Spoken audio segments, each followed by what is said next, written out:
Morning student. तो आज हम स्टार्ट कर रहे हैं योगा की क्लास और योगा की क्लास में हम स्टार्ट करेंगे यूनिट नंबर फर्स्ट का फर्स्ट क्वेश्चन। वो है आपके योगा का परिचय, परिभाषा और उसकी विशेषताएं। तो आज हम स्टार्ट करने जा रहे हैं। योग का अर्थ और परिभाषा दीजिए, योग की विशेषता की विवेचना कीजिए। योग भारतीय प्राचीन संस्कृति की एक अमूल्य धरोहर है। भारत ही विश्व का एकमात्र ऐसा देश है जहां पर योग का जन्म हुआ। भारत की इस पावन धरती पर ही योग ने विभिन्न ऊंचाइयों को छुआ है एवं योग के क्षेत्र में पूरे विश्व में नए आयामों को स्थापित कर भारत का गौरव बढ़ाया है। तो भारत एक ऐसा देश है जहां पर योग का ही प्रादुर्भाव हुआ है, उद्भव हुआ है। योग हमारे यहाँ पर जो पहले ऋषि महर्षि मुनि जो थे वो योग साधना के द्वारा अपनी सिद्धियां प्राप्त करते थे। तो इसी तरीके से भारत में जो पहचान मिली है वो एक योग के माध्यम से भी बहुत पूरे विश्व में उसको पहचान दी जा रही है। जब भारत में वैदिक पीरियड का प्रादुर्भाव हुआ तभी से योग का भी इस भारत धरा पर अवतरण हुआ। तो जिस समय वैदिक पीरियड शुरू हुआ, हमारे वैदिक काल की शुरुआत हुई, उसी समय से योग का और ज्यादा महत्व बढ़ने लगा और अवतरण होने लगा। विभिन्न प्राचीन ग्रंथों, महाकाव्यों, वेदों में योग की महिमा का गुणगान किया गया है। वैदिक काल की मानव जाति को सबसे बड़ी देन योग ही है और इस काल में एक ऐसी घटना घटी जिसने शारीरिक शिक्षा का पूर्ण ढांचा ही बदल दिया। तो पहले जब हम बात करें उससे पहले भी हमारे महाभारत, हमारे जो महाकाव्य है या हमारे जो पुराने प्राचीन धर्म ग्रंथ है उनमें भी योग को बहुत अच्छा महत्व दिया गया है। इसके द्वारा जो शारीरिक शिक्षा है उसमें एक बहुत बड़ा बदलाव आया है। योग के द्वारा व्यक्ति अपनी शारीरिक जो स्थिति है वो उसको और ज्यादा अच्छा कर सकता है। यह प्राणायाम था जिसके द्वारा ईश्वर ध्यान से पहले सांस रोकना अवश्य माना जाने लगा और इससे फेफड़ों में वायु भरी जाने लगी। तो बेसिकली पहले क्या करते थे, जो जितने भी ऋषि महर्षि थे वो योग साधना के द्वारा अपनी आत्मा को परमात्मा से मिलन कहा जाता था और प्राणायाम के द्वारा वो सांस रोकना बहुत जरूरी समझते थे पहले। तो इस योग से और ज्यादा क्या होने लगा, इस भारत में इसको और ज्यादा बढ़ावा देने लगे और इसके साथ ही स्वास्थ्य शिक्षा को भी और ज्यादा बढ़ावा मिलने लगा। इसके साथ ही इस काल में एक ऐसी घटना हुई जिससे शारीरिक शिक्षा का पूर्ण ढांचा ही बदल गया और यह प्राणायाम था जिसके द्वारा ईश्वर ध्यान से पहले सांस रोकना अवश्य माना जाने लगा और इससे फेफड़ों में वायु भरी जाने लगी तथा यह दीर्घ आयु के लिए अच्छा समझा जाने लगा। वैदिक काल के आंतरिक काल में योग के विभिन्न आसन भी अस्तित्व में आए। इन आसनों के द्वारा शरीर को हष्ट-पुष्ट व बलशाली बनाया जाने लगा तथा साथ ही रोगों से छुटकारा दिलाने में भी इनको उपयोगी माना जाने लगा। तो कहने का मतलब ये कि सिर्फ ये ईश्वर ध्यान में ही नहीं बल्कि इस योग के द्वारा हम अपने शरीर को भी हष्ट-पुष्ट बना सकते हैं, हम अपनी एकाग्र चित्ता को भी बनाए रख सकते हैं और हमारे जो आंतरिक काल में जो योग है उनमें अलग अलग आसन भी सामने आए, अलग अलग आसन भी पता चले और ये आसन के द्वारा हम शरीर को और ज्यादा बलशाली बनाया जा सकता है और अनेक रोगों से छुटकारा दिलाया जा सकता है। इसी काल में शारीरिक क्रियाओं को एक क्रम बनाया गया जिसे सूर्य नमस्कार कहा जाने लगा।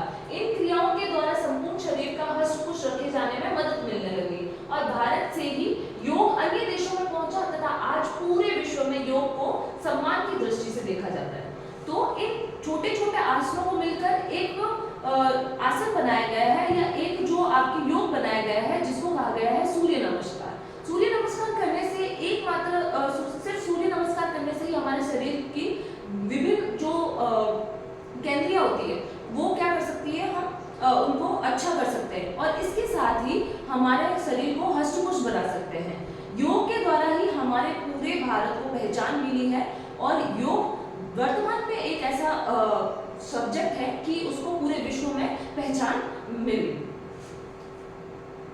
योग का अर्थ, अब योग को मात्र शारीरिक क्रिया मानना या बहुत से व्यायामों में से एक व्यायाम मान लेना तर्कसंगत व उचित नहीं है। योग तो जीने की एक कला है, एक संपूर्ण विद्या है। अभी तो हम यूँ कह सकते हैं कि योग मनुष्य को स्वयं से परिचित कराने की एक कला है। योग के माध्यम से व्यक्ति को स्वयं ज्ञात हो जाता है कि वह वास्तव में क्या है तथा किस उद्देश्य की पूर्ति के लिए मानव शरीर धारण किए हुए हैं। तो योग को सिर्फ एक व्यायाम या एक साधना कहना उचित नहीं होगा। ये योग के लिए अनुचित शब्द होगा। सिर्फ योग साधना का कहना या शरीर को हष्ट-पुष्ट रखने की एक कला कहना अनुचित होगा। तो योग हमारे जीवन जीने की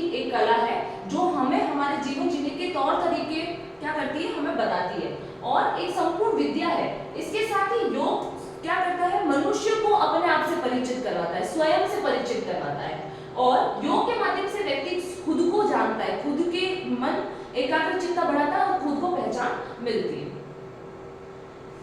योग को पूर्ण रूप से समझने के लिए मनुष्य को यह जान लेना नितांत आवश्यक है, क्योंकि योग व्यक्ति के लिए है और व्यक्ति साधक है तथा योग साधना। तो पहले मनुष्य को योग करने से पहले ये जानना जरूरी है कि व्यक्ति क्या है, साधक है, और योग जो है वो क्या है, साधना है। जैसे पहले ऋषि महर्षि क्या करते थे, अपने भगवान की स्तुति करने के लिए वो साधना में लीन होते थे।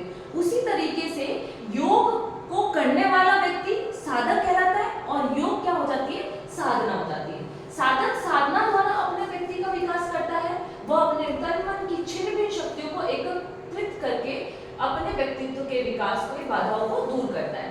तो साधक यानी व्यक्ति जो है वो क्या, योग के माध्यम से अपनी जो छिन्न भिन्न शक्तियां हैं, जो शक्तियां वो अपनी पहचान में नहीं आई अभी तक, उन शक्तियों को पहचान कर योग के द्वारा अपने मन को एकाग्रचित करके वो क्या करता है, अपनी बाधाओं को, जो उनके डेवलपमेंट में जो बाधाएं आ रही है, उन डेवलपमेंट की बाधाओं को दूर कर सकता है। और दूसरे शब्दों में हम तन मन प्राण का अधिकतम परिवर्धन एवं उच्चतम संतुलित नियंत्रण ही योग है। तो अगर दूसरे शब्दों में हम कहें कि हमारे तन मन और हमारे प्राण की अधिकतम परिवर्धन यानी हमारा जो प्राण की जो आयु है वो और अधिक बढ़ जाए, और इसके साथ में उच्चतम संतुलित नियंत्रण बना रहे हमारे शरीर का, हमारे श्वास का, वो क्या कहलाता है, योग कहलाता है। योग में व्यक्ति मन, शरीर, इंद्रियां आदि को आपस में समन्वित और साध कर एक और लगाता है। ऐसा किया गया कार्य सफलता एवं मोक्ष दिलाने वाला होता है। तो योग हर व्यक्ति के मन, शारीरिक, इंद्रियां आदि को आपस में क्या जोड़ के रखता है, समन्वित करता है और एक और उसको ध्यान लगाता है। इसके साथ में ऐसा करने से क्या होगा, हमें हर काम में सफलता मिलेगी या हमें मोक्ष की प्राप्ति होगी। योगिक प्रक्रियाओं द्वारा शारीरिक अवयवों को सशक्त, इंद्रियों को नियंत्रित, मन को एकाग्र, भावनाओं को संतुलित, प्राण को अनुशासित और बुद्धि को संपन्न बनाकर अहंकार, द्वेष से मुक्ति और आत्मिक निर्बलता प्राप्त की जा सकती है। तो ऐसा कह सकते हैं हम कि योगिक प्रक्रियाएं जो हम आसन करते हैं या हम जो योग करते हैं, उस योगिक प्रक्रियाओं के द्वारा हम क्या कर सकते हैं, हमारी इंद्रियों को हम कंट्रोल कर सकते हैं, हमारे मन को एक तरफ जो है एकाग्र कर सकते हैं, हमारी भावनाओं को संतुलित कर सकते हैं, हमारी भावनाओं को बैलेंस कर सकते हैं, प्राण को अनुशासित कर सकते हैं। कहीं ना कहीं हमारी भावनाएं क्या होती है, हमें कभी कभी ज्यादा ही द्वेग आ जाता है, द्वेष हो जाता है, हमें ईर्ष्या होने लगती है, हमें हिंसा की भावनाएं आ जाती है। तो योग के द्वारा हम उन भावनाओं को क्या कर सकते हैं, संतुलित कर सकते हैं, कंट्रोल कर सकते हैं। हमें कभी कभी दुख की भावनाएं ज्यादा हम व्यक्त करने लग जाते हैं, तो ये योग के द्वारा हम इन पर अपना जो है कंट्रोल कर सकते हैं। और इसके साथ में बुद्धि को हम क्या कर सकते हैं, संबल बनाकर जो हमारे अंदर जो अहंकार है, द्वेष, अहंकार और आत्मिक जो निर्बलता है, जो हमारे अंदर हमारे सेल्फ कॉन्फिडेंस जो हमारा जहाँ लो होता है, हमारे अंदर की जो कमियां हैं, हम उसकी पूर्ति कर सकते हैं। केंद्रीय योग एवं प्राकृतिक चिकित्सा अनुसंधान परिषद के निदेशक डॉक्टर N.K. शास्त्री के अनुसार आज तक खेत खलिहानों में तो काम किया नहीं जाता, मेहनत मजदूरी का, भागने दौड़ने का, खेल कूद का काम भी बहुत कम लोग करते हैं। इस कारण कुछ आम बीमारियां बढ़ती जा रही है, जैसे थकावट, नींद न आना, बाल झड़ना, तनाव, दमा, गठिया, मधुमेह, पीठ दर्द, गैस आदि। तो एक अनुसंधान है उनके रिसर्च से, केंद्रीय योग और प्राकृतिक चिकित्सा अनुसंधान परिषद, उनका कहना है, उनके निदेशक है डॉक्टर N.K. शास्त्री। उनका क्या मानना है कि आजकल व्यक्ति का शारीरिक जो शक्ति है वो कम खर्च होती है। आजकल व्यक्ति इतनी मेहनत वाला काम बहुत कम लोग करते हैं, खेत खलिहान में काम होता नहीं है। इसके साथ में भाग दौड़ वाला, खेल कूद वाला, क्योंकि आजकल के समय में लोग बैठे बैठे वीडियो गेम्स खेलते हैं, बाहर आउटडोर गेम्स जो है वो बच्चे जो है कम यूज करने लगे, वीडियो गेम ज्यादा लोकप्रिय हो गया है। तो इस वजह से उनका जो शारीरिक जो डेवलपमेंट है वो कहीं ना कहीं रुक गया है, और इसके साथ साथ और बहुत सी बीमारियां जो है वो बढ़ती जा रही है। आम बीमारियां जैसे थकावट हो गई, नींद ना आना, बाल झड़ना, तनाव, दमा, गठिया, मधुमेह, पीठ दर्द और गैस, इन सब के अलावा अन्य बहुत सी बीमारियों का जवाब योग है। तो इन सब बीमारियों को हम सिर्फ योग के माध्यम से ही रोक सकते हैं। प्रतिदिन 1 घंटे तक किया गया योग बहुत फलदायक रहता है और विश्व की विभिन्न समस्याओं तथा पाश्चात्य सभ्यता के अंधानुकरण ने आज भारतीयों को पुनः योग की ओर मोड़ दिया है। मतलब हमारा डेली 1 घंटा ही योग करना भी हमारे लिए क्या हो सकता है, लाभदायक हो सकता है। और हमारी जो पाश्चात्य संस्कृति है, मतलब हमारी जो पुरानी संस्कृति है, उसको हम अब अंधानुकरण करने लग गए, हम उनको मानने लग गए हैं। तो इससे ही आज का वर्तमान अब योग से अधिक जुड़ने लगा है। इसके साथ योग का संकुचित अर्थ यह होता है कि वर्तमान में योग का अर्थ बहुत संकुचित सा रह गया, कर दिया जाने लगा है तथा अधिकांश व्यक्ति योग का अर्थ आसन, प्राणायाम तथा ध्यान ही समझते हैं, जो कि सरासर अनुचित एवं तर्कहीन है। यद्यपि यह सत्य है कि आसन करने से शरीर बलिष्ठ बनता है तथा उनमें एक नई शक्ति का संचार होता है, किंतु योग का लक्ष्य तो इससे कहीं ऊपर है। योग का लक्ष्य तो यह है कि शारीरिक शरीर को स्वस्थ रखकर आत्मा या परम तत्व को प्राप्ति की जाए। तो योग का अगर वर्तमान में देखा जाए तो योग का एक संकुचित, मतलब बहुत छोटा सा लिमिट जो है वो अर्थ हो गया है। लेकिन योग को अगर सिर्फ हम ये कहें कि हम सिर्फ शारीरिक, हमारे जो शरीर को हष्ट पुष्ट बनाने के लिए या हमारे शरीर को स्वस्थ रखने के लिए, हम बीमारियों को दूर करने के लिए योग करें, तो ये योग की क्या होगी, अनुचित होगा योग के लिए इन शब्दों का प्रयोग करना। क्योंकि योग का जो सही अर्थ है वो सिर्फ इतना ही नहीं है। योग का सही अर्थ कहाँ तक है कि शरीर को स्वस्थ रखने के साथ साथ हमें हमारी आत्मा का परमात्मा से मिलन हो, हमें जो है परम शक्ति की प्राप्ति हो। योग के संबंध में एक और गलत भ्रम यह है कि कुछ लोग इसे शरीर को कष्ट देने वाली क्रिया भी मानते हैं, किंतु वास्तव में ऐसा नहीं है। योग तो एक ऐसी शक्ति है जो व्यक्ति के संपूर्ण व्यक्तित्व का विकास कर उसे आत्मिक संतुष्टि प्रदान करती है। तो कुछ लोगों का ये भी मानना है कि योग करके अपने शरीर को क्या देना है, कष्ट देना है, सिर्फ शारीरिक कष्ट देना ही योग है। लेकिन यह उचित नहीं है, ऐसा क्या है हम नहीं कह सकते, क्योंकि योग एक ऐसी शक्ति है जिससे व्यक्ति क्या करता है, अपने व्यक्तित्व का विकास करके अपने शारीरिक विकास के साथ साथ में आत्मिक संतुष्टि प्रदान कर सकता है, अपना जो सेल्फ जो कॉन्फिडेंस है वो बिल्डअप कर सकता है, इसके साथ में जो है वो उसमें संतुष्ट हो सकता है। इसके अलावा कुछ लोग योग को ध्यान व प्राणायाम तक ही सीमित करते हैं। ऐसे लोगों के अनुसार ध्यान लगाकर कुछ सिद्धियां प्राप्त करना ही योग है। तो कुछ लोग ऐसे भी होते हैं जो योग और प्राणायाम या एक्सरसाइज तक ही उसको सीमित रखते हैं, या ध्यान लगाना, मेडिटेशन करना। लेकिन कुछ लोगों के अनुसार ध्यान लगाकर सिद्धियां प्राप्त कर ली, वही हमारे लिए क्या है, योग है। प्राणायाम भी हमें मन के परे जाने के लिए विवश करता है, और ध्यान का भी लक्ष्य यही होता है कि हमारी चेतना शरीर और मन के पार हो जाए। यदि हम शरीर और मन को ही अटके रहे तो योग के वास्तविक लक्ष्य से हम भटक जाएंगे। तो मन के हिसाब से ना चले, मतलब हम मन से हटकर जो है वो हमें योग प्राणायाम का लक्ष्य होता है, हमें मन से हटकर जो है सोचने पर मजबूर करना। या हम बात कर रहे हैं ध्यान यानी मेडिटेशन, वो भी हमें क्या सिखाता है कि हम अपने मन, हम अपनी चेतना, हमें जैसा मानसिक जो सोचने पर मजबूर कर रहा है, हम उससे परे सोचें, हम अपने मन को कंट्रोल में रख सकें, हम अपनी भावनाओं को संतुलित कर सकें। तो ये जो है वो योग का वास्तविक लक्ष्य होता है। अगर हम ऐसा नहीं करते हैं तो कहीं ना कहीं योग का वास्तविक लक्ष्य से हम क्या कर देंगे, भटक जाएंगे।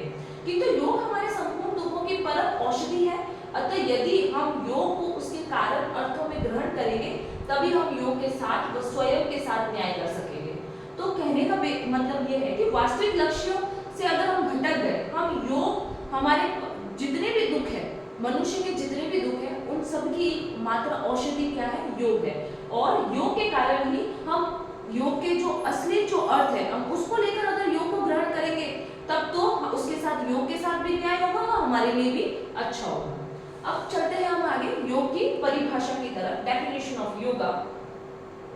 योग शब्द की व्युत्पत्ति संस्कृत भाषा के युज धातु से हुई है, जिसका अर्थ होता है जोड़ना या मिलाना।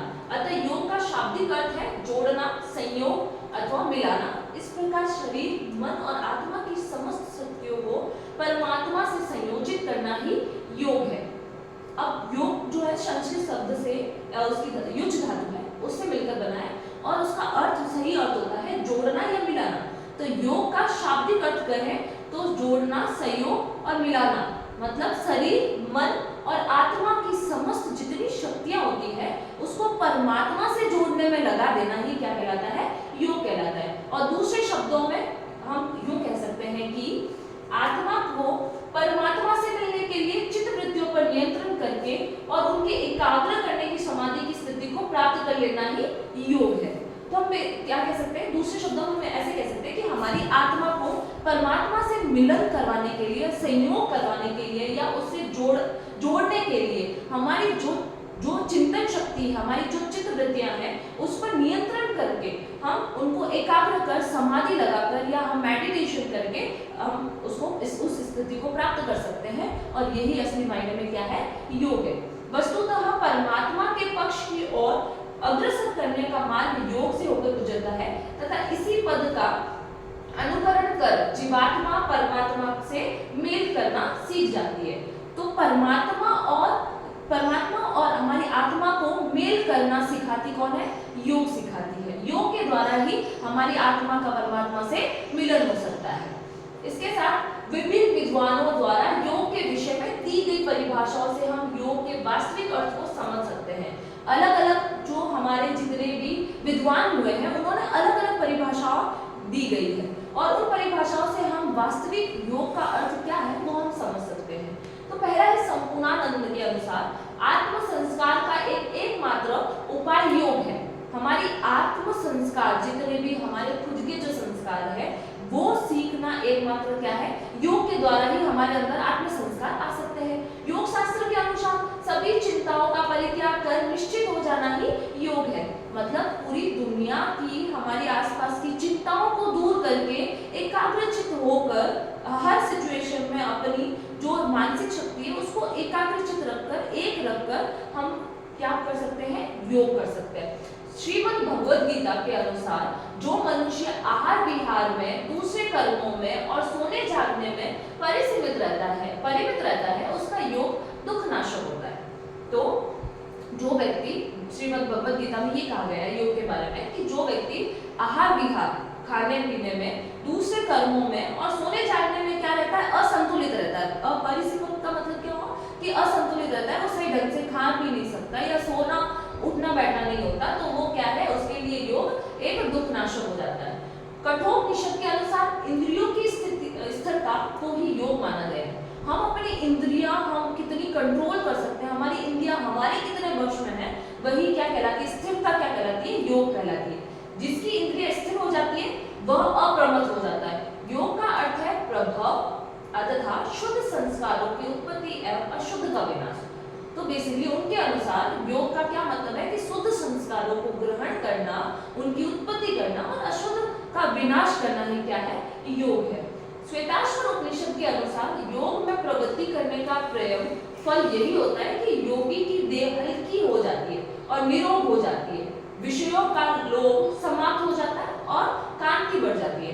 तो योग की प्रवृत्ति, जब व्यक्ति में योग की जो आदत हो जाती है, प्रवृत्ति बढ़ जाती है, तो उसका पहला फल ये मिलता है कि योग की जो देह होती है, जो शरीर होता है, वो बहुत ही हल्का हो जाता है और इसके साथ में वो पूरा निरोग हो जाता है, रोग मुक्त हो जाता है और उसे बहुत सारे विषयों के लाभ की जो लालच होती है उसकी जरूरत नहीं होती है, वो समाप्त हो जाती है और उसमें बहुत बड़ी क्रांति बढ़ जाती है। स्वर मधुर हो जाता है और देह से सुगंध निकलने लगती है और मन मूत्र थोड़ा हो जाता है। तो कहीं ना कहीं उसकी जो देह होती है उसमें से शुगर निकलने लगती है और उसका बेसिकली शारीरिक रूप से उसका पूरा विकास हो जाता है, वो स्वस्थ रहता है। पतंजलि के योग के दर्शन के अनुसार चित्त की वृत्तियों को पूर्णतया रोक देना योग है। हमारे जो मन मस्तिष्क की जो इंद्रियां हैं, हम जो सोच, हमारा मन कहीं भी भटक जाता है, लेकिन उसको भटकने से रोकना ही क्या है, जो योग है।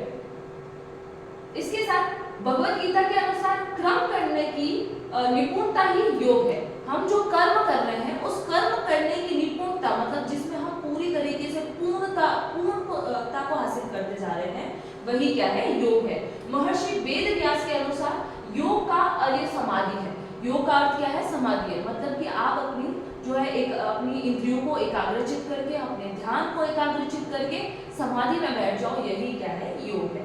योगेश्वर श्री कृष्ण जी के अनुसार अनुकूलता, प्रतिकूलता, सफलता, विफलता, यश, अपयश, जय, पराजय, सिद्धि, असिद्धि, इन समस्त भावनाओं में आत्मस्थ रहते हुए स्थिर रहना ही योग है।